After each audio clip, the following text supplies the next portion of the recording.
You're watching Horseman News at 9 with Bo Jack. Tonight, our top stories.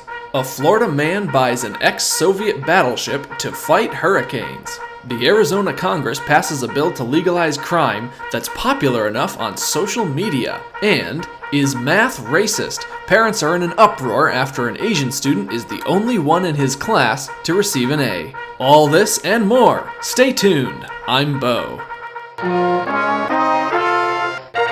Good evening. Today in Florida, citizen Bill Johnson became the first American to own a Soviet warship since Pepsi Corporation. The battlecruiser Frunze was first commissioned by the Soviet government nearly 40 years ago. In 2021, the Russian Navy announced that it would be retiring the antiquated vessel and scrapping her. Johnson stepped in and purchased the ship with the intention of refitting it to fight hurricanes. Well, they're built for rough water, so I figured we could use one to fight them hurricanes. We're going to put some extra armor on the hull, install a couple of extra engines, maybe even mount a few guns. I mean, if we can't beat the storm, we can at least go down fighting. Johnson, a resident of Fort Myers, reportedly became enraged when his home was destroyed by Hurricane Ian last year. Instead of using his insurance money to rebuild his home, Johnson spent all of it on upgrades for his new battlecruiser. His future plans also include purchasing a sizable stockpile of ammunition and a fleet of attack helicopters to take the fight to the clouds. The FBI is currently investigating Johnson following a suspicious tweet stating, quote, "The liberals won't know what hit them." That is your top story for the hour. In other news, the Arizona State Legislature passed a bill today which removes civil and criminal penalties from crimes which receive at least 100 likes on TikTok. This follows in the wake of a recent trend known as reflex check, which has recently taken the social media sphere by storm.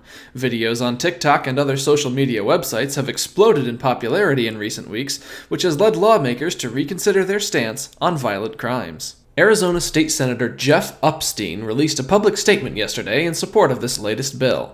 Upstein recognizes the ongoing need for new, creative ideas in modern-day internet pranking and hopes that the removal of penalties will encourage further hilarious stunts.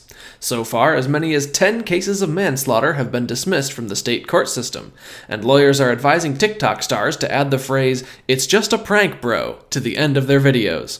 The Georgia Attorney General's office declined our request for an interview, but released a statement warning people to take shelter when hearing the words vibe check. And with that, Horseman News will return after a short break. Are you looking for a relaxing tropical getaway but can't fit your fat into an airline seat? Then come ride with us on Titan Cruise Lines. You can visit one of our 13 international destinations such as Cartagena, Barcelona, Cuba, Bermuda, and many more. While we're underway, enjoy our fine dining experience featuring locally sourced produce and live entertainment, or relax in one of our 3 shark-free onboard pools. With a nearly spotless safety record, we're ready to take you on the trip of a lifetime. Book your trip online today. Lifeboat reservation not included. Good evening once again. Today in the sports world, history is being made. Eli Mux has just announced the first golf game to be held in outer space. The par 134 11,000-mile-long course will feature 9 gravity-defying holes across the solar system. Critics of the course say that the hazards of space travel are already too great to allow the general public to attend, and participants will be required to sign a 300-page waiver prior to liftoff. Muck's company, Spacey, is set to launch its first golfers into space in 6 months' time, despite criticism from the public. Golfers have expressed frustrations about the price of the course, not to mention the hazards that golf balls pose to communication satellites and other space-based equipment.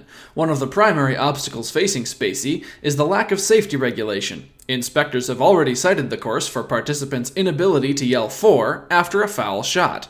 Advocates of the course describe it as a monumental feat of astrophysics, or in simpler terms, far out. Mux is reportedly still enthusiastic about the course's prospects, stating that efforts to open on time are well underway. Debates continue about whether the 9th hole on the course should really be considered a proper golf hole. Is math racist? That's the question Orange County, California parents are asking after every single student in Mr. Davo's 9th grade math class received a B score or less. Everyone, that is, except one student. 14-year-old Won Tong, a second-generation South Korean immigrant, was the sole student who managed to receive an A in mathematics in the entire Richland High School 9th grade. Parents claim favoritism is at fault for the situation and are demanding that teachers grade all non-Asian students on a curve to compensate for immigrants' naturally superior math skills.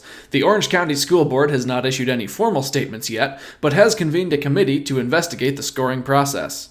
Opponents of the committee suggest that its only purpose is to make life harder for immigrants in California's richest districts, but Richland High parents maintain that they are only tired of seeing their children receive low grades and are demanding that teachers take action to remedy the situation. That's all for tonight's Horseman News. Join me next week for more thrilling tales. I'm Bo. Thanks for watching.